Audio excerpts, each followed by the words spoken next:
Berlokasi tak jauh dari Keraton Yogyakarta, Masjid Gede Kauman setiap harinya menyediakan ribuan porsi takjil gratis kepada jamaah dan warga sekitar.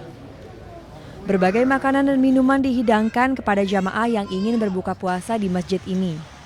Khusus di hari Kamis, terdapat menu spesial yang sudah disiapkan. Ya, 1.500 porsi gulai kambing siap dibagikan kepada jamaah. Menu takjil gulai kambing ini diperkirakan sudah ada sejak tahun 1960-an, sejak era Sri Sultan Hamengkubuwono ke-9.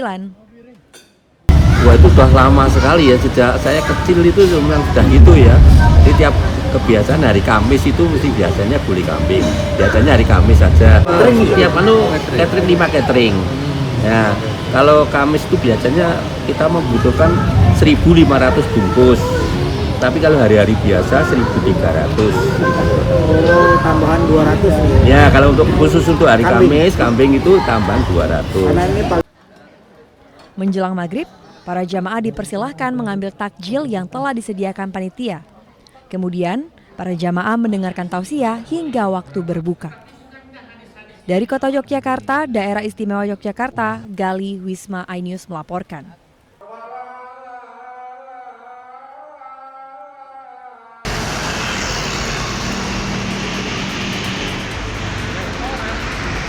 Berdasarkan data sistem komputerisasi pengelolaan umroh dan haji khusus, sebanyak 58.873 jemaah umroh Indonesia masih berada di Arab Saudi.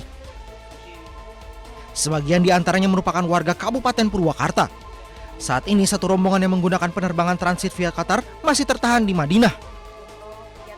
Selain itu, rencana keberangkatan awal April dengan 30 calon jemaah berpotensi ditunda hingga Juni 2026 menunggu kondisi keamanan lebih kondusif.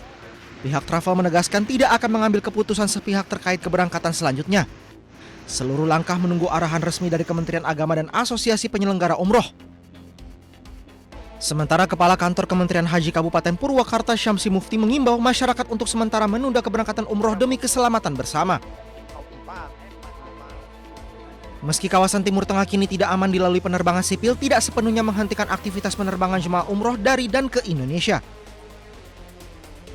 Penerbangan umroh yang dilayani penerbangan langsung melalui rute penerbangan di atas Yaman masih bisa dilakukan 2 maskapai penerbangan, yaitu Garuda dan Lion Air.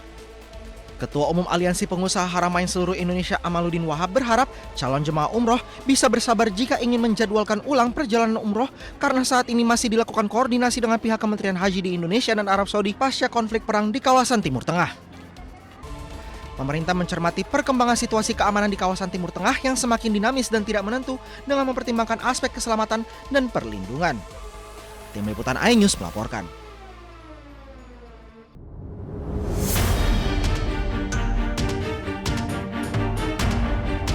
Penyanyi Agnes Mo atau Agnes Monica menjadi sorotan setelah perang antara Amerika Serikat dan Israel terhadap Iran pecah. Serangan belasan bertubi-tubi dari Iran ke Timur Tengah turut menghantam beberapa titik di Teluk Dubai. Diketahui sebelum perang terjadi, pelantun lagu Cock Battle itu menggelar konser perdana di Dubai. Setelah perang meletus, Agnes Mo sempat dikabarkan terjebak dan tidak bisa keluar dari Dubai. Fans Agnes Mo pun cemas dan mencari informasi tentang kondisi penyanyi internasional itu. Hingga akhirnya Agnes Mo muncul di media sosial dan menyatakan jika dirinya baik-baik saja. Ia bahkan menunjukkan jika dirinya sedang berada di apartemennya. Obviously I'm safe here. Jangan percaya sama headline yang bilang bahwa I'm trapped while sheltering myself. No, I'm fine. Like I'm in my apartment right now. I need to open this. We're completely fine, guys. Agnes juga menegaskan jika dirinya tidak terjebak perang. Ia juga meminta media tidak membuat pemberitaan yang tidak benar tentang dirinya termasuk keluarganya.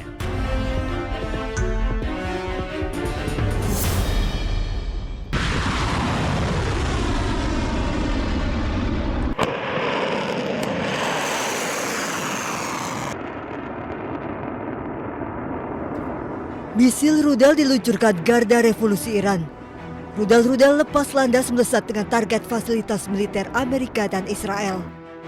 Garda Revolusi Iran mengumumkan telah melancarkan serangan rudal dan drone skala besar termasuk ke pangkalan Amerika di Uni Emirat Arab, Bahrain, Qatar, Irak, dan Kuwait. Serangan roket Iran juga menyasar jalan raya di Yerusalem mengakibatkan 6 orang terluka. Polisi Israel dan ambulans mendatangi lokasi ledakan untuk mengevakuasi korban luka ke rumah sakit. Serangan mematikan rudal Iran juga menghantam Beit Shmesh. Sedikitnya 11 orang tewas, 28 terluka serius, dan 9 orang hilang. Kawasan permukiman Yahudi di Beit Shmesh ini hancur lebur usai dihantam rudal balistik Iran.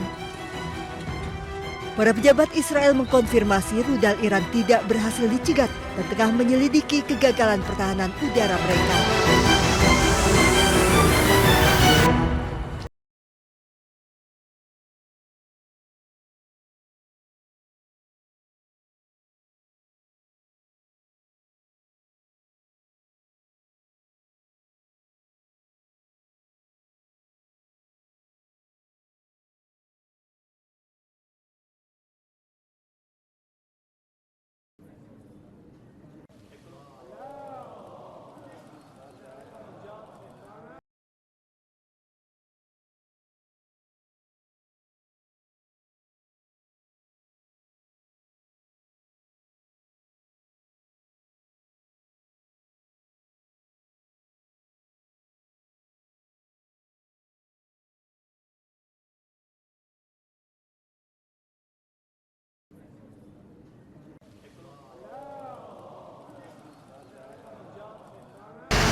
Berdasarkan data sistem komputerisasi pengelolaan umroh dan haji khusus, sebanyak 58.873 jemaah umroh Indonesia masih berada di Arab Saudi. Sebagian di antaranya merupakan warga Kabupaten Purwakarta. Saat ini satu rombongan yang menggunakan penerbangan transit via Qatar masih tertahan di Madinah. Selain itu, rencana keberangkatan awal April dengan 30 calon jemaah berpotensi ditunda hingga Juni 2026 menunggu kondisi keamanan lebih kondusif. Pihak travel menegaskan tidak akan mengambil keputusan sepihak terkait keberangkatan selanjutnya.